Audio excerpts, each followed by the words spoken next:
Hello বন্ধুরা, এই রমজান মাসে তোমরা কেমন আছো? আশা করি ভালো থাকো। ভালো থাকাটাই সব থেকে বেটার। আর সবাইকে সালাম আলাইকুম। আর এই রমজান মাসে সারাদিন রোজা থাকার পর লাগে একটু অন্য টাইপের কিছু খাবো। তোমরা সবাই চিকেন রেজালা খেয়েছো বিয়ে বাড়িতে, রেস্টুরেন্টে। আমার আজ ফার্স্ট টাইম বানালাম চিকেন রেজালা।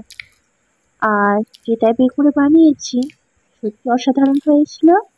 আর ভারতে একটু ফলো করো, প্লিজ সাবস্ক্রাইব করো। চলো স্টার্ট করি। আমি এখানে দেখো 500 গ্রাম মতো চিকেন নিয়েছি। আর এখানে বেরেস্তা করে নিয়েছিলাম, আর সেই বেরেস্তার তেলটাই আমি ব্যবহার করব। এখানে বেরেস্তার তেলের সঙ্গে ঘিও ছিল।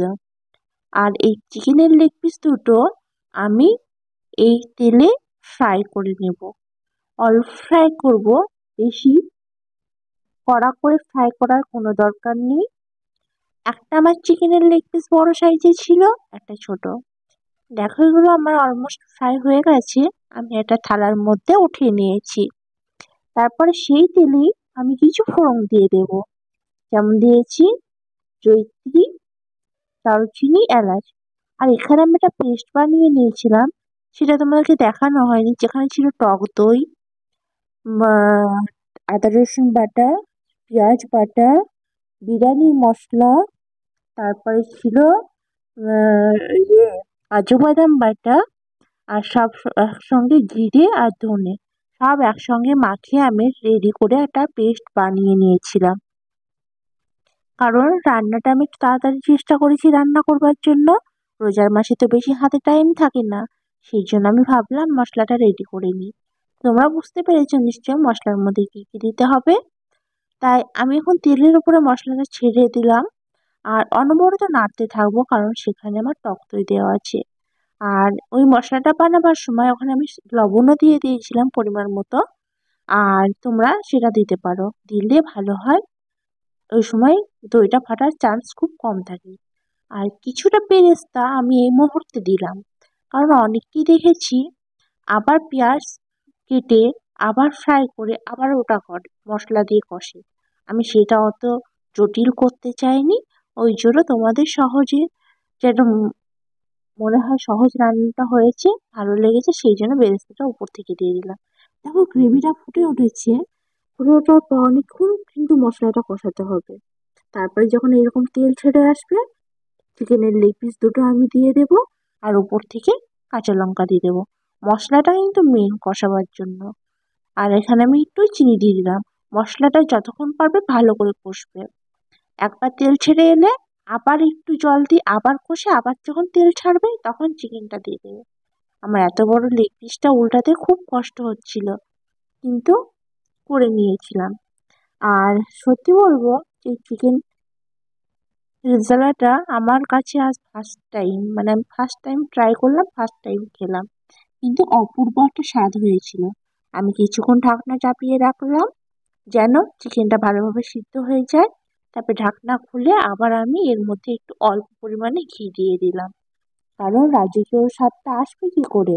কিন্তু বিশ্বাস করো তোমরা, কিরকম টেস্ট জানি না, কিন্তু আমার কাছে আমি যেভাবে বানিয়েছিলাম দারুণ হয়েছিল।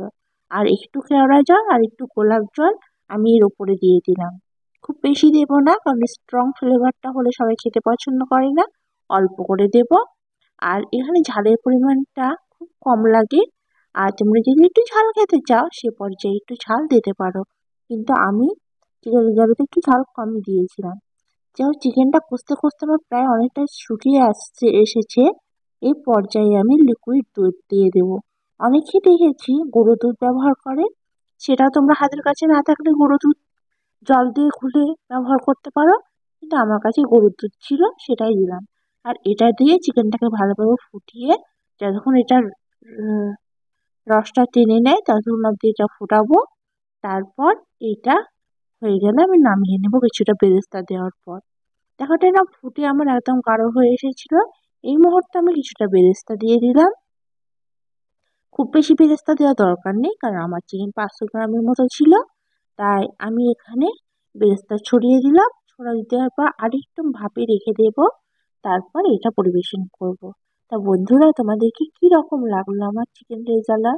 প্লিজ ভালো লাগলে পাশে অবশ্যই থাকবে, কারণ পাশে থাকলে মনের জোরটা বাড়ে, আনন্দটা বাড়ে। দেখো কি সুন্দর একটা কালার হয়েছে, আর খেতে কিন্তু খুব জুসি হয়েছিল, খুবই জুসি। আমি তোমাদেরকে যেটা যখন এটা ভেঙে দেখাবো তখন তোমরা বুঝতে পারবে। দেখো, এটা একদম ড্রাই করে ফেলেছি, ওপরে একটু তেল ভাসছে। আর দেখো আমি একটা প্লেটের মধ্যে নিয়ে নিয়েছি। আর ভিতরটা দেখো, যে ভিতরটা কাঁচা হয়ে আছে তা না, একদম জুসি হয়েছে। আর খেতে অপূর্ব স্বাদ হয়েছিল।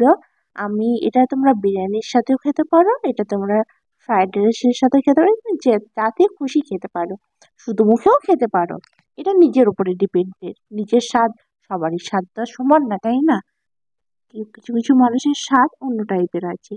তাই আমি দেখো এটা কতটা জুসি হয়েছে, তাই তোমাদের এটা দেখালাম। সবাইকে খোদা হাফেজ, ভালো থেকো এই রমজানে। খোদা